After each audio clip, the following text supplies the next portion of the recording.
Hello, welcome to the first week of our Tickborne Boot Camp. I am Dr. Kim Bruno, and I am the Director of Clinical Outreach and Education here at Vibrant, and we are so excited that you are joining us today. A little bit of housekeeping. Everybody is in listening mode. You can add comments if you have questions, put them in the comment section. I'm going to go ahead and talk about those, or we'll address on the Q&A at the end. So you can just kind of keep a running list there, and then I will get through them at the end. So thanks so much for joining us today. I'm going to be talking about the advances in tick-borne testing technology.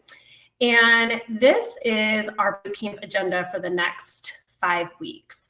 So today will be about primarily about testing and the technology that Vibrant brings to the marketplace. We're going to do a case presentation and talk about lab interpretation. Next week, Dr. Mariah Hinchy is going to be giving us a naturopathic approach to Lyme and tick-borne infections. This is everything from the pathophysiology to the mechanism of action to treatment options and treatment mechanisms of action. So that's very jam-packed. Dr. Summer is going to be talking about tick-borne triggered immune dysfunction and encephalopathy. She's got a great case to present there as well. Dr. Salt is going to be talking about why 10% of patients get chronic Lyme disease. What is really kind of that underlying terrain and what's happening in the immune system? And then in week 5, we are going to really pull it all together. We're going to be doing some case workups for hopefully improved patient outcomes. And so that is really what's coming down the pipe for you.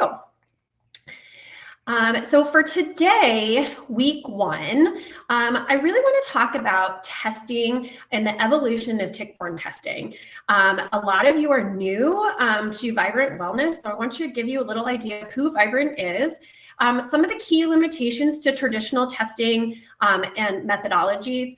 This has been, we want to really review those so that we know what those limitations are and then how we overcome those limitations with the Immunochip technology. I'm going to show you our publication, certification, accreditations, and we also have new preprint research and a new white paper. So I'm going to go ahead and highlight those. We'll review everything that's on the offerings, and we'll go through the clinical case and the lab interpretation. All right, so who is Vibrant Wellness?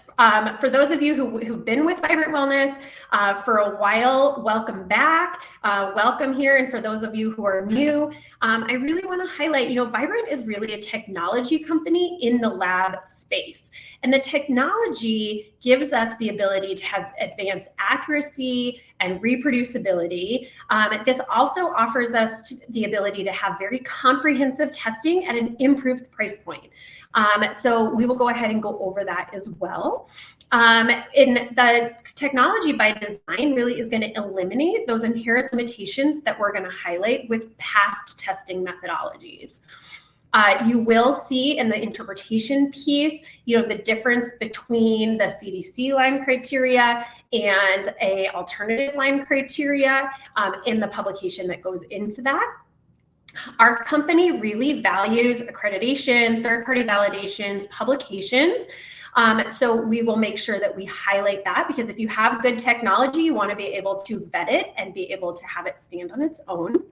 We are vertically integrated, which means that we have full control over our reagents, our kit materials. We're able to perform quality control on every batch. And then we also strive to surround ourselves with the best in the field. So a lot of our publications are going to be with partnerships such as Johns Hopkins and Nature and the Mayo Clinic. And that really spans our entire test menu, not just tick-borne, but we like to be able to have these partnerships across very reputable institutions in the field. So what are the key limitations to current clinical diagnosis and technology? Well, there's lack of early detection. Sometimes there's delayed onset of serological markers that can lead to false negatives. We can have really high levels, this is kind of later on, of IgGs, masking that IgM detection. 50%, less than 50% of patients clinically develop that bullseye rash. So, if you see the bullseye, that's going to be clinically diagnostic. But if you don't see the bullseye, it doesn't mean that it's not there. 20% of patients are going to continue on with symptoms even after the standard antibiotic treatment. A lot of that will be gone into with Dr. Salt. And then the tick-borne microbes can hide in biofilms. They can evade the immune system. And so sometimes it's just hard to really determine what's going on.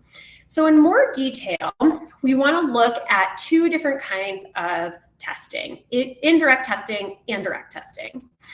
So in indirect testing, we have your traditional ELISA and Western blot, we have the Immunoblot, and we have the Immunochip. So we're going to review those today. And then in direct testing, we have the traditional PCR, and we're going to be talking about a chip-based multiplexed PCR and really going through the differences in all this types of testing and how do we get better availability or better diagnostics for our patients. So let's go through traditional testing first and some of the limitations. So indirect testing is where we're going to start. And we're going to talk about the ELISA. So the ELISA is using chromogenic detection, which actually is very low sensitivity. This is that binding of antibody to antigen, emission of light, but the chromogenic detection has lower sensitivities at those nanogram qualities. Additionally, if you look at this plate here, you can only have one protein per well, and you can only test one protein per plate. So although you may be able to test 96 different patients with this one plate, you can only test them for one protein. So let's say you're testing for VLSE1, that is the only thing that you can test. This becomes very expensive, very laborious, lots of big equipment, because if you wanted to test a VLSE1, a C6 peptide, different recumbent antigens like P31 and a 23 to 25, all these things, like now all of a sudden we need multiple plates, and it becomes really expensive and laborious to be able to do that. So you can really never scale to a larger antigen set. Now, this was recognized pretty early on, and then we bring in the Western blot, right? So people understood we need to have something better than this ELISA test. So let's do the Western blot. Well, the issue with the Western blot is that now you're using a gel concentration gradient and you're separating out through molecular weight of proteins. Well, certain proteins have similar molecular weight. And so it often leads to cross-reactivity where you can get this protein clumping. And so when it's red, certain bands can have cross-reactivity with other things that are very common in this system. For instance, band 41. Across the Lyme, Lyme literate community, they kind of just like blow off 41 as like, well, it's so cross-reactive with Epstein-Barr that we are not even going to really consider it when we're looking at that Western blot. And that's because of this protein clumping. And so therefore, you can really lead to kind of false positives, false negatives, wrong positives, and this really decreases the specificity. So it may have the sensitivity, but it doesn't have the specificity that we really need to look for. So in comes the Immunoblot, which is a much better option, but it also has to do with separating out by separation of proteins by size and charge. Now you're using more of a cellulose type matrix. You're spraying these proteins on there. There can be some issues with reproducibility just due to the homogeny of the spraying onto the cellulose type material, but it does tend to give increased specificity, but still has the ability to have cross-reactivity of antibodies, particularly within species, right? So your Borrelia burgdorferi with maybe your tick-borne relapsing fever, other Borrelia species, you tend to be able to have still some cross-reactivity. The price is going to stay very high with this type of methodology because it is just an older technology. And you're not going to be able to, what we like to call multiplex or increase antigen sets very quickly without a huge increased cost. And when we have patients who need to be able to get tested for a variety of different co-infections, or we want to make sure that we're not letting anybody fall through the cracks, we want to make sure we're having a big antigen set, and that can become very cost prohibitive if we're using a different type of testing methodology, such as the Immunoblot. And then your traditional PCR is going to be your direct testing with current limitations. So PCR tends to have very low sensitivity because these organisms are stealth organisms. They tend to be in the tissues, in the joint space, in the cardiovascular tissues, in the brain. They're not necessarily just floating around in the bloodstream. And so it's likely that they are not in the sample at all. And then if they are in the sample, they tend to form biofilms, which can really evade traditional PCR detection. And then if that PCR detection is only looking for one target gene, it often can be missed. So traditional PCR has a very, very low sensitivity. And that's actually why it is not the gold standard for tick-borne testing. The indirect test is. And so we want to look at that and be able to determine how do we get the best information for our patients. So bring in the protein microarray technology. So little step back just so you have an understanding of the lab. So we do have our CLIA certification. CLIA is a great certification for labs. It's kind of a standard, right? Most labs are going to have CLIA certification. Just like I say, most people who are driving around on the road have a driver's license, right? It's just part of being a regulated lab testing area. But what Vibrant has done that goes above and beyond is that we have a CAP accreditation. So CAP is the College of American Pathologists, and this is the most respected choice in accreditation for regulatory compliance. We got it back in 2015, and we have not ever lost it. We've been able to maintain it every year when they send through all of the testing, blinded, unblinded, people showing up at the lab, testing everything that we need to go through. So this helps to give you, the provider, very high confidence in the type of results that you're getting, because we're being held to the CAP accreditation, which is a really high standard of regulatory compliance to stay with. So we take that technology that's held at this really high level of regulatory compliance. What are we doing? And this is a great diagram for us to really understand the technology. And I love looking at this. So you think about, so we take the silicon wafer, which is over here.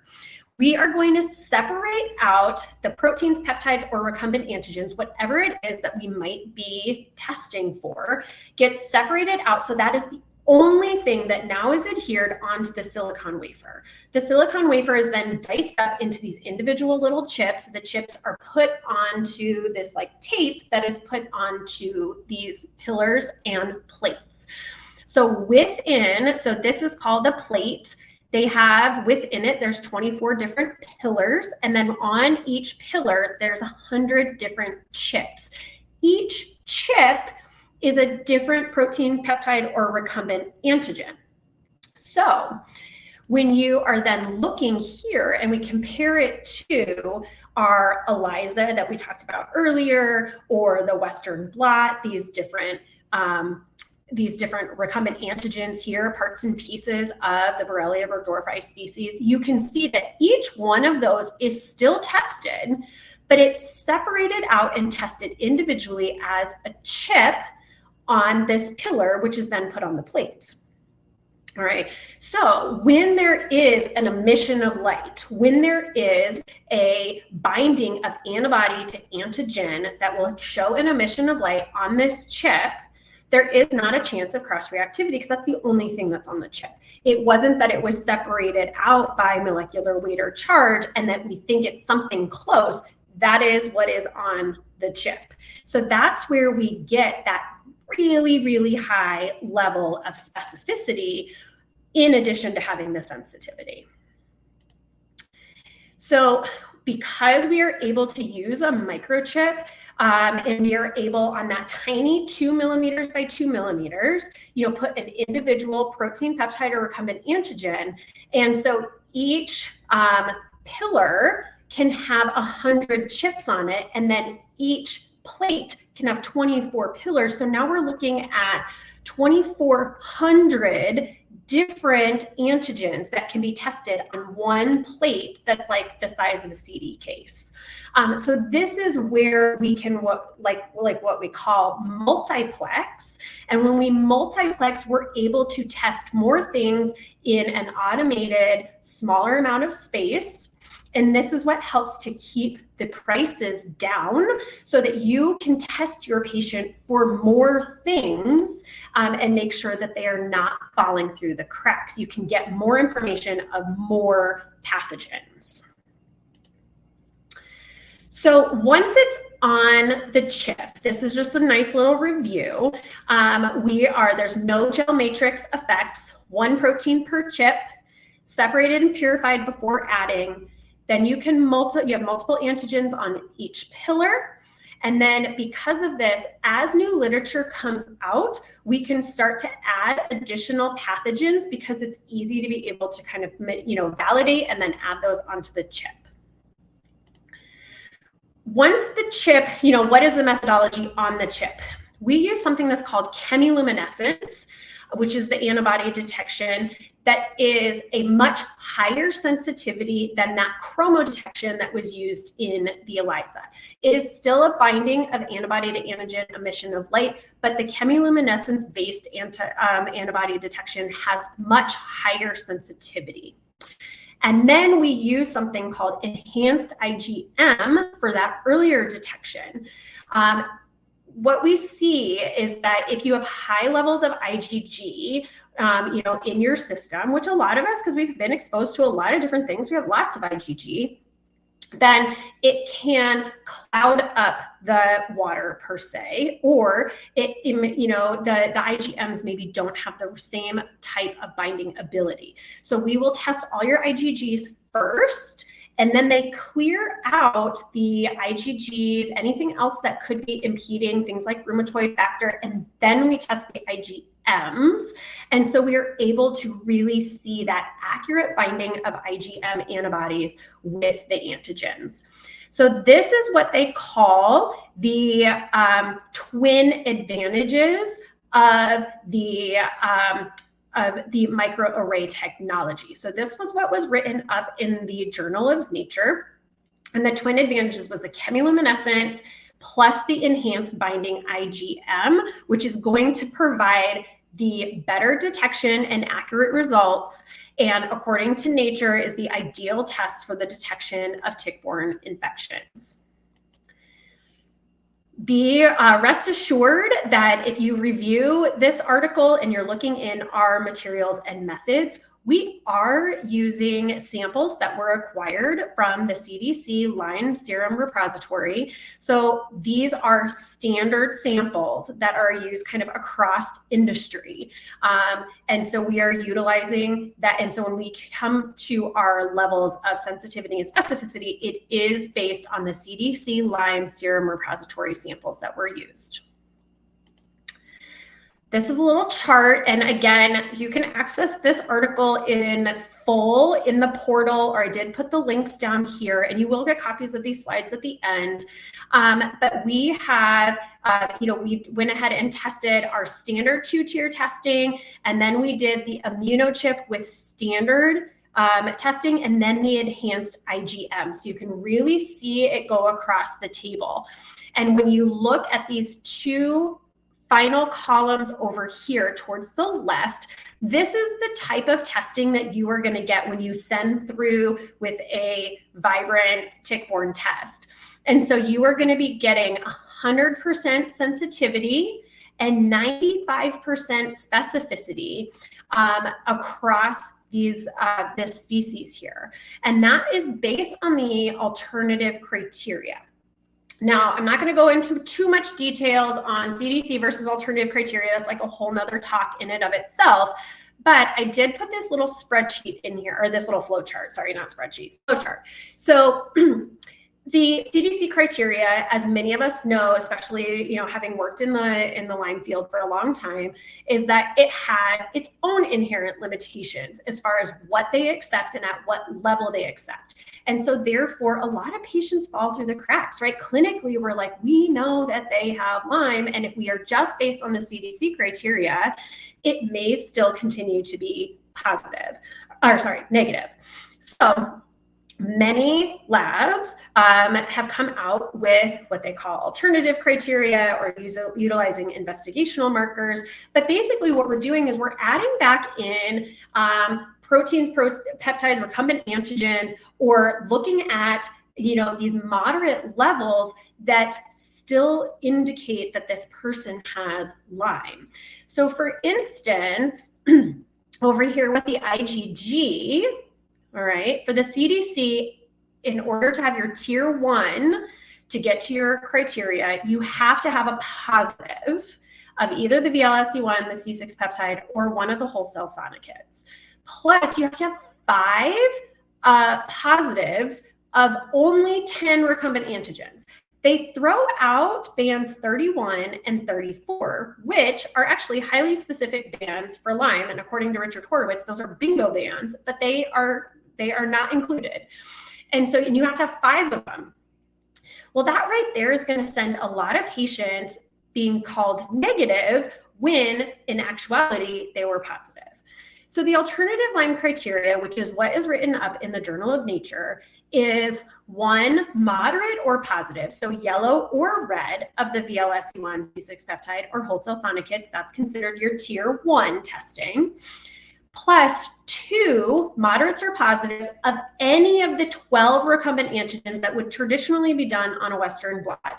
We do it on the Immunochip, but we bring in band 31 and 34 again.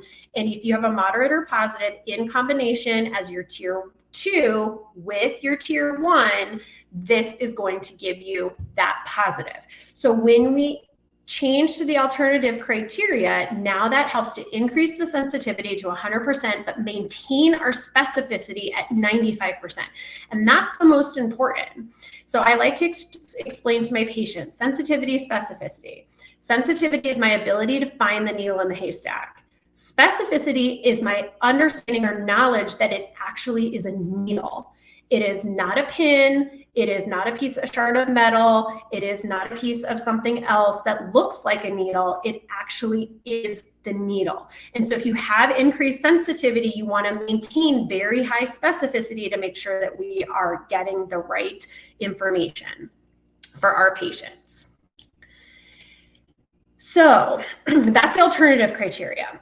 Now, that whole Nature article was written on Borrelia burgdorferi, and it was written on the CDC versus alternative criteria. We have gone and worked with researchers from around the world, everybody who was kind of specialized in their own particular pathogen, and written up this multiplex protein microarray for the application of tick-borne and other infectious diseases. So if you are thinking of our panel as a whole, all the co-infections, all the Borrelia species, all of the opportunistic infections, now we have sensitivity and specificity preprint research for all of it. And this is, I love this picture of just kind of how everything goes onto the microchip. This is your sensitivity and specificity for these pathogen antibodies. So of course they're going to range by pathogen, but your sensitivity is going to be ranging anywhere from 85% to 100%. And your specificity ranging from 96% to 100%. So remember that whole analogy, found the needle in the haystack 85 to 100% of the time, knew that it was actually a needle from 96 to 100% of the time. This is fascinating. So go ahead and you can scan that QR code if you want the full article there and you want to be able to look at all the graphs and charts and everything. Like I said, this is in preprint. It has been submitted for peer review and publication, and we are anxious for that to happen. All right, and then, so all of that was talking about our indirect testing and how we kind of overcome the limitations of traditional methodologies in the indirect testing. We also overcome limitations of the direct testing by utilizing something called multiplex chip PCR. So what do we do with the PCRs that we're testing on the Vibrant panels? Well, first thing we're going to do is we're going to increase the sensitivity by targeting multiple genes, not just one section. We're going to be able to use some amplification to be able to detect those genes.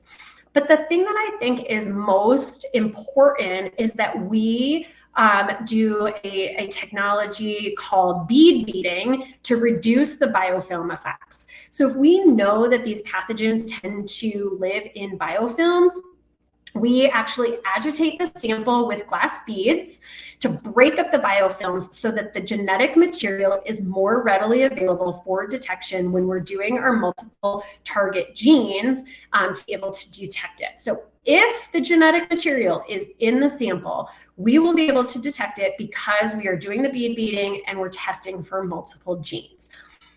Do you remember, like I said before, sometimes the genetic material is not in the sample, which is why the gold standard for tick-borne testing is the indirect testing.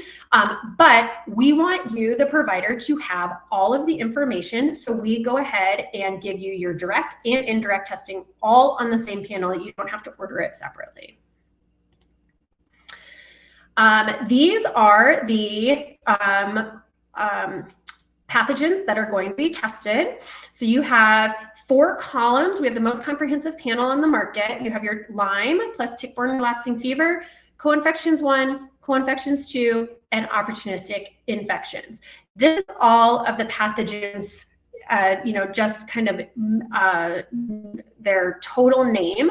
But if we look here, you will get actually all, and this is a little bit overlapped as I brought the slides in, but you have your IgGs and IgMs for all of the recumbent antigens, proteins, peptides for your Borrelia species, and then your co-infections, you get different recumbent antigens for your Babesias, your Bartonellas, your Anaplasmas, and so on and so forth. You will also get your PCRs or your direct testing for those as well. This handout is also in your provider portal so that you can see the comprehensive list of pathogens that are tested. All right, so with Vibrant, you really are getting more for less, right? We have the maximum number of Borrelia species.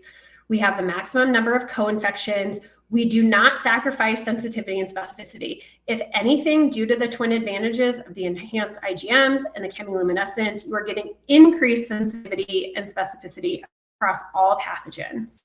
It is an easy collection. You can do a blood draw, you can do a dried blood spot.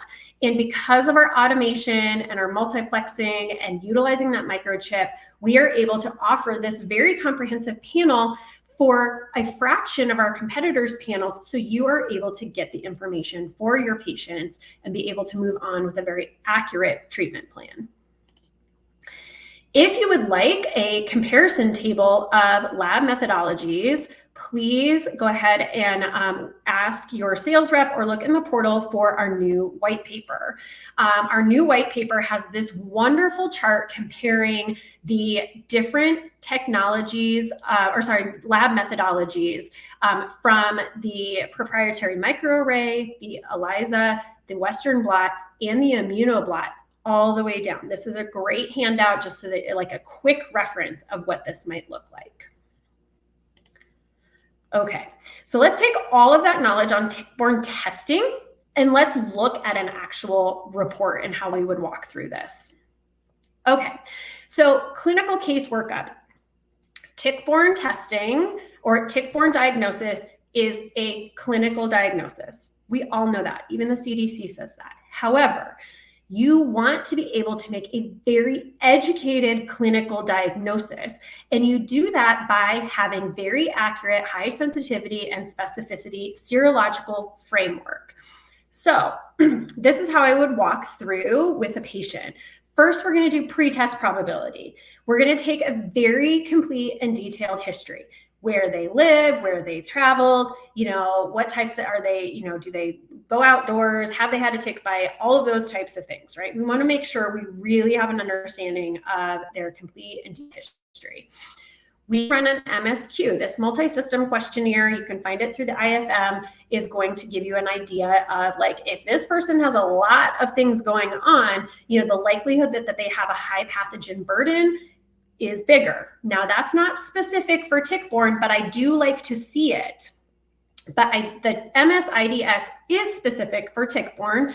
This is Richard Horowitz's questionnaire that's been published and validated as a clinical diagnostic tool for tick-borne illnesses or tick-borne disease. So you want to do this pre-test probability. And then as you get that, you order your tick-borne test with your direct testing, with your indirect testing, and we're going to talk about the total immunoglobulins. That's really important too. You put all of these pieces together, and then we have a really educated clinical diagnosis for our patient. So here is our patient. She is a 48-year-old female. She lives in Minnesota, and she does love to be outdoors. She's had several tick bites in her lifetime, but she's had no known EM rash or acute Lyme disease. She's had international travel, lots of outdoor activities, but again, no known tick bites on these trips. In the last 5 years, she's had brain fog, trouble concentrating, chronic headaches, slow and consistent weight gain with no changes to diet or exercise, unable to lose when she tries. Recently, within the last 6 to 12 months, increased stress in her life, increased fatigue and brain fog, increase in the number of headaches, minor levels of cognitive decline and word-finding issues, and ringing in the ears. She has joint pain, especially in her thumb and elbow and knee, but tends to move around. Also noted to have some pain in the jaw. She has no endurance to enjoy her active lifestyle. So she has a hard time recovering from exercise, and any type of exercise will increase this kind of systemic inflammation for days. She's getting night sweats, which are progressively getting worse. She is still cycling, no other signs of menopause. The symptoms do tend to wax and wane every 4 to 6 weeks without cause or trigger, although she never feels well. That's pretty classic, right? Like they feel horrible and then they feel worse and then they feel horrible and then they feel worse. Like they're never really feeling like amazing and then worse, or amazing and feel worse, right? They're just like status quo and then worse. So she has been dismissed by several providers. She's been told it's all in her head. She looks so healthy, but you just need some sleep. Well, you're just getting older, right? You have kids, whatever. I mean, it's all the things. I like to call these the dismissed disorders because they go, they feel horrible, and they're like, oh, your labs look great and you look fine. So like out the door you go, you're dismissed. This woman was initially told she was just going through menopause. All these things were just like she just had to live with it. So let's look at her workup. So her MSQ was 92. So anyone who's used an MSQ before knows that like anything above 85 to 90 is going to show that you really have a high body burden. Now, it's not specific for Lyme, but a high body burden to something, high body burden to toxins, high body burden to pathogens. Something is really messing multisystemically with and multisystem wise with your body. And then the MSIDS, her score was a 58, which is a high probability of tick-borne disease. So this patient is great for tick-borne testing.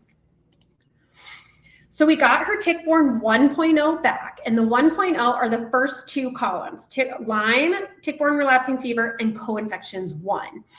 What is the best way for us to read this? IgG's moderate, which we'll see on the test, that's going to be coded as yellow. That's most likely an indicative of a past exposure. Now you can clinically correlate that, but it can just be a memory cell, something they've been exposed to in the past. An IgG that's high could be a past exposure, could also be a chronic marker, reactivation marker, but we're going to clinically correlate this. I've seen thousands of these tick-borne tests, and I will tell you the highs are going to have much more clinical correlation than the moderates. But again, we're making a clinical diagnosis, okay? So we're utilizing this serological framework to make a clinical diagnosis. And then your IgMs, whether it's moderate or it's high, This is most likely indicative of a current and active immune system response to that organism. Remember, these are all indirect tests, so we are looking at what the immune system is seeing. So we are making a decision, is the immune system sending in the Marines, the IgMs? That usually means that there is something very active that they are dealing with, versus if they're just having a low level amount of ground troops, something was there before, and they're just trying to keep the peace and not have anything reactivate or cause problems. So here's her test. So she has, this is her Borrelia burgdorferi. So she has evidence of exposure, right? She's got some red, she's got some yellows. She's been sick for longer than 30 days. CDC recommends that after 30 days, you want to read off of your IgGs. I will tell you that the spirochetes are not paying attention to a calendar, but because we want to keep with traditional, what the CDC has put forth in their criteria, as far as our Nature article, we also say after 30 days for more chronic patient, you're going to read off of your IgGs. You're still going to see a lot of persistent IgMs in this patient. Why is that? Well, it's because the Borrelia burgdorferi, these spirochetes, tend to really hijack the immune system. Dr. Salt's going to talk about that more. And it's like you don't have the ability to kind of seroconvert your IgMs to your IgGs. And so you're constantly in this like state of throwing the Marines in. Now, it's usually not in the perfect combination to get you to a criteria, but we do need to note that there's persistent IgMs, meaning the immune system is still really struggling. And as we retest later, we want to try and get a transition of these IgMs over to IgG. But because we're going to be reading off our IgGs to try and get our diagnosis, you want to read off of this box here. Okay, so in the IgG column, in the alternative Lyme criteria, that box is your most important because that's the one that has the 100% sensitivity with 95% specificity. So if we do that, we will see that she is positive. So I put in here that little flow chart that we looked at earlier.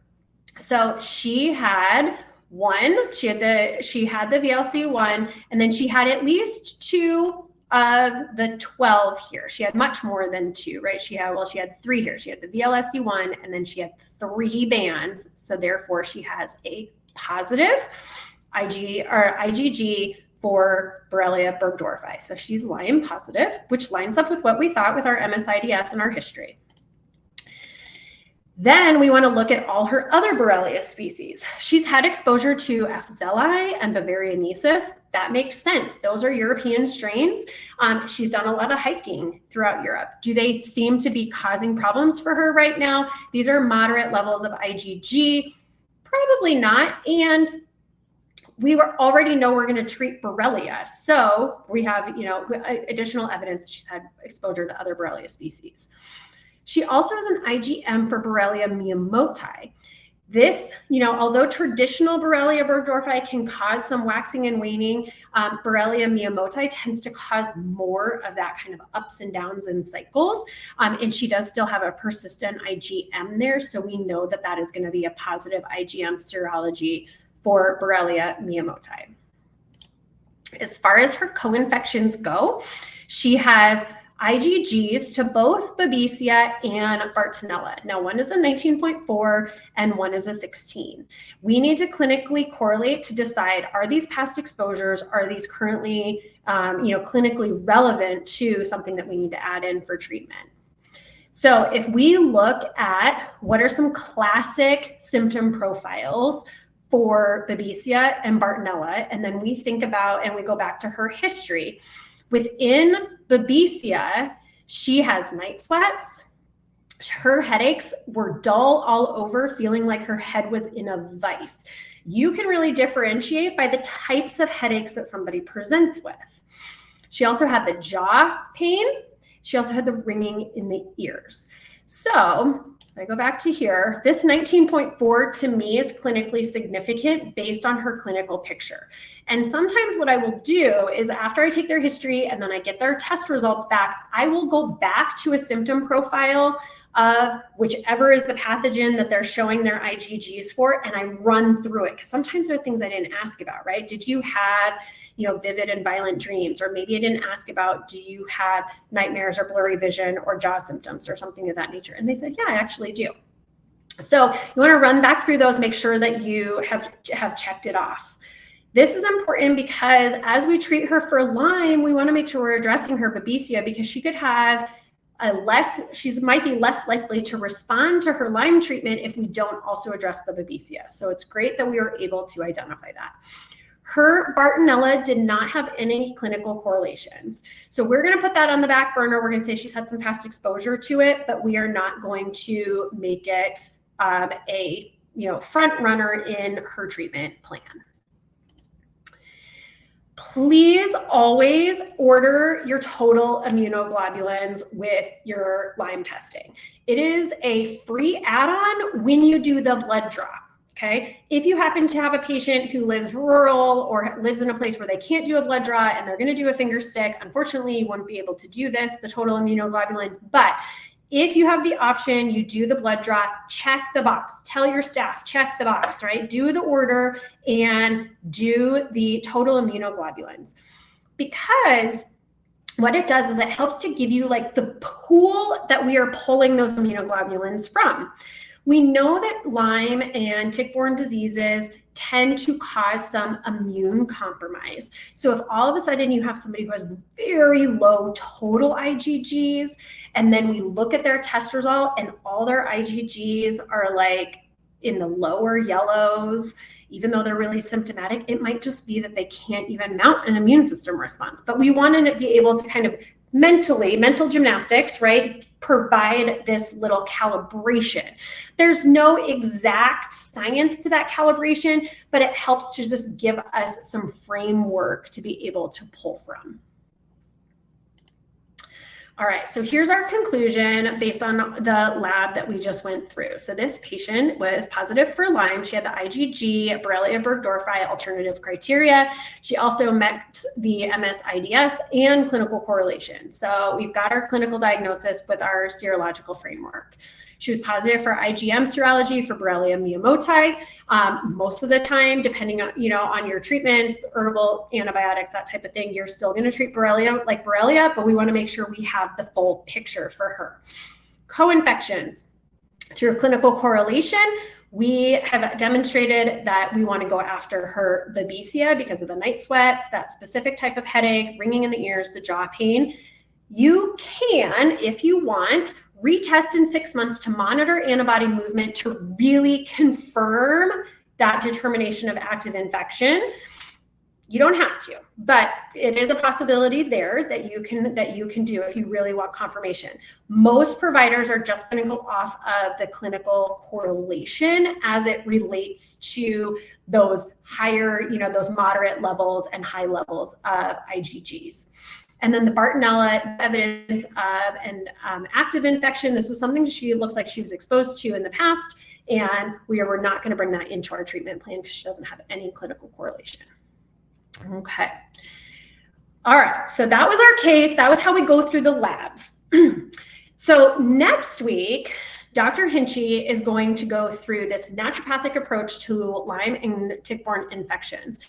She dives deep into pathophysiology of Borrelia and Babesia, the mechanisms of action of the pathogen and of the treatments, right? She's going to talk to you about all these different herbals and how they directly impact the mechanism of action of the pathophysiology. It is a phenomenal presentation, and I'm so excited for you guys to join us for that.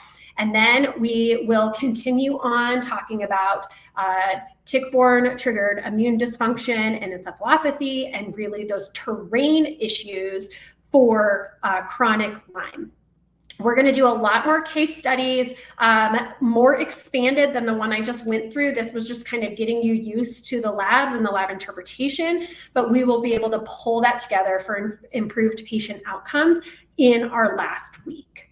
So I thank you so much for joining me today for our week 1 of our Tickborne Boot Camp. And I'm going to jump over and see what kinds of questions we have. And we will, let me scroll up. I want to make sure we get everybody's here. So, okay, a couple of them. Yes, so you will get recordings. There is going to be recordings and you will get slide decks. So I think, yes. So, and you can continue, if you have friends who want to join the registration, we're going to have the registration open. So they can continue to register and they can still get the past recordings and all that kind of stuff too. You will get copies of the slides. Okay, so good question here. When considering treatment, do we go after the strains with IgMs first? Yes. So thinking of that analogy of like Marines versus ground troops, right? So if your body is sending in the Marines, you want to help out that front first and then move on. Unless for whatever reason you have really like it's something that's very specific clinically to something that's a higher IgG and you wanted to prioritize that. But I would say 99% of the time, like when you look off that initial, let me get back to it here. When we look off this initial summary page here, my eye is like immediately drawn to those IgMs and I would prioritize those first in my treatment as I'm starting to add things in. Yes.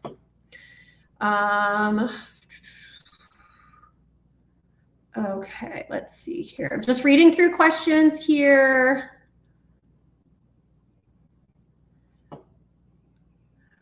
Okay, so this is a great question. Retest in 6 weeks or 6 months. Different type of retesting. So if you want to retest, let's see if I get back here. If you want to retest just to confirm movement of antibody movement for determination of active infection, you can retest at like 4 to 6 weeks, right? Because you're just wanting to see how the immune system is responding to whatever pathogen. This would be before you would do any type of treatment.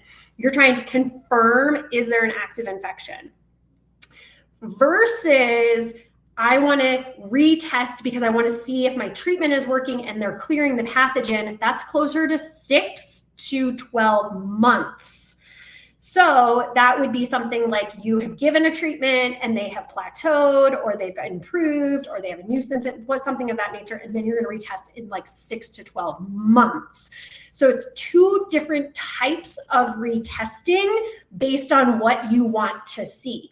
Majority of providers are going to go off of that clinical correlation, see the IgGs clinically correlate, and they're not going to do that kind of weeks retest. But we do talk about it in our Nature article that if you wanted to confirm that antibody movement, you can retest within that kind of shorter window of weeks to be able to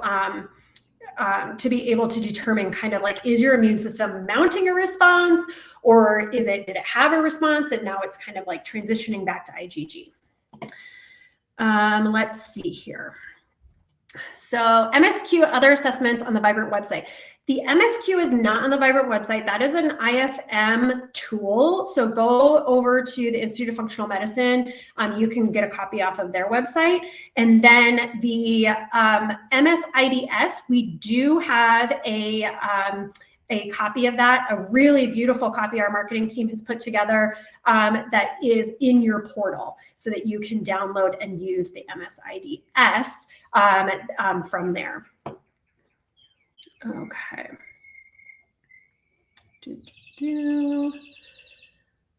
Let's see here.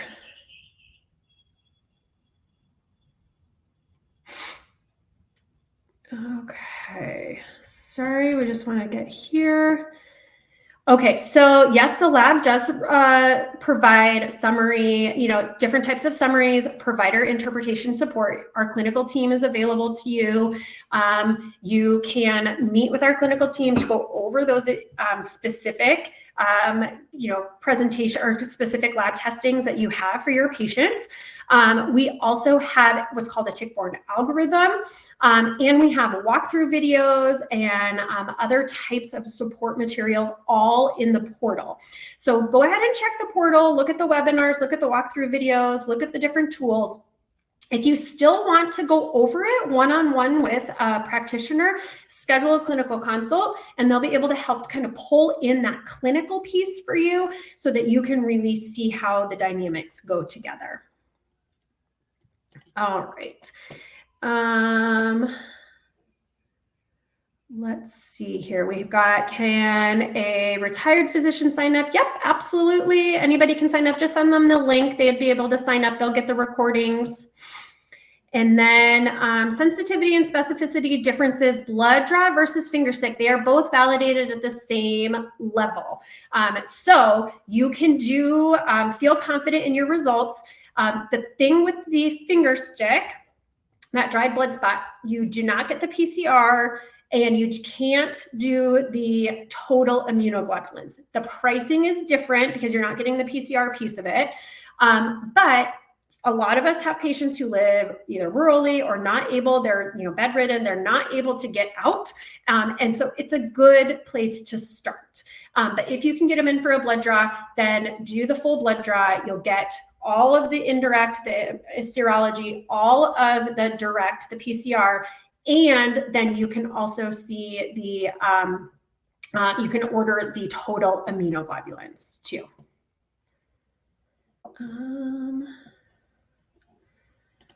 Let's see here. Can I simply define chronic Lyme disease? Is it specifically IgGs or IgMs? I wish that there was like a simple way to define chronic Lyme disease, but there's so much gray space in Lyme, and whether you call it long Lyme or chronic Lyme, or, it's an immune system dysregulation or whatnot. Dr. Salt is really going to go into a lot of those details. So hold on for that. That's going to be in week 4. And we'll get a much better definition around that as well. Okay. And my last question, we'll kind of see here, we've got for children, finger stick would be easier. But what do you recommend if blood draw is available? Is that better? Yes, I recommend the blood draw because of the total immunoglobulins and because you get to see the PCR. So yes, I understand kids, easier finger stick, but if at all possible, I think the blood draw is just gives you a lot more information. Let's see here. Last question. Okay. How often do you see a raise in blood pressure after a tick bite? I don't know if I have a percentage for that. I would say that, when your body is under stress, we could see some increase in blood pressure. But I don't have a specific number for you for that. But we can also circle back to maybe some of the other providers who are our guest speakers who are coming in later in the next coming weeks too, and kind of recircle back with them too. All right, and yes, this is recorded. You will get the recording, you will get the slides, everything will be available to you. I'm so thankful that you joined me today. We had a great group, great engagement, and we'll see you again next week. Thanks so much, everyone. Have a good day.